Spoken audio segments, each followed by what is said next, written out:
Hello, you wonderful people. In celebration of today being Halloween, I'm gonna talk about the series Princess Resurrection. Like always, this isn't a review, it's just me talking about a series that I really like that I recommend you check out for yourself. Princess Resurrection is an action comedy horror series that follows a young middle schooler, Hero, as he moves to a new city to move in with his sister who recently got a job as a maid at a mansion. After an incident happens, Hero dies but is soon brought back to life by Hime, a princess from a royal family that rules over monsters. With her other servant Flandre, an android, they face off against many different monsters that find their way to Hime, or sometimes Hime finds her way to them. Some of these monsters that come after Hime were actually in fact sent by her siblings. This all being part of a royal family battle to the death to decide the next king or queen of monsters. A cool thing about this series is even though it is labeled as horror, it's not really scary. It's more so like the bloody, gory type of horror, but it is a bit spooky at times. But the series also has a very wacky side to itself as well. Like how Hero is constantly belittled by Hime, or how Hero's sister Sawa is constantly oblivious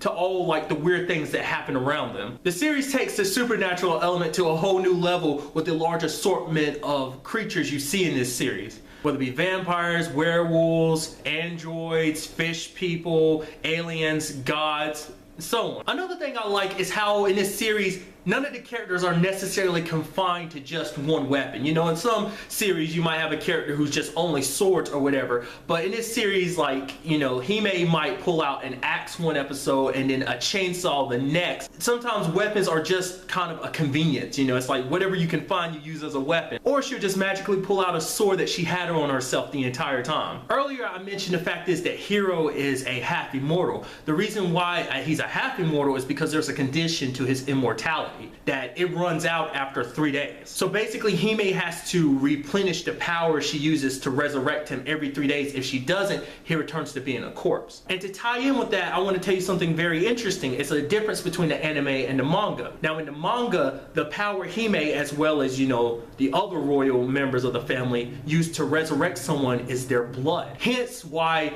people like Hero who've been brought back by members of the royal family are known as blood warriors in the manga. But in the anime adaptation, the power the royal family uses is a flame. I guess the main reason for that huge difference is because the anime is a lot less bloody and gory than the manga is. The manga for this series is complete with a total of 20 volumes. I personally read it all the way through and I really enjoyed the ending of it. I thought it was a very fitting ending for the series. As I said, there is an anime adaptation with one season consisting of 26 episodes. The anime follows a small fraction of the manga's plot. A lot of the stories are very different. They're pretty similar, but there are certain differences, like certain stories happen in a different order in the anime, as well as certain events happen differently. For example, Hero dies a different way in the anime than he does in the manga. I recommend you check out both, but personally I prefer the manga.